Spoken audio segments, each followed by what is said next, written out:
ওই লাইন করি কি কি? সকাল 7টা থেকে আচ্ছা রাত্রি 8টা অবধি আচ্ছা তুমি শুয়ে পড়বো, আমি ঘরে থাকি। ঠিক আছে। রাত্রি 8টার পর তোর লাইন ক্লিয়ার করে দিই। কেন কেন? আমি শুভ।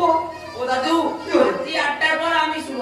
বলি শুন, রাত্রি 8টার পর শুইলে অনেক রকম কাজকর্ম আছে, তুই পারবি নি, তোর হবে নি, তোর বাড়াইনি, তুই কাজকর্ম করতে পারবি নি, তুই রাত্রে শুইস নি বাবা।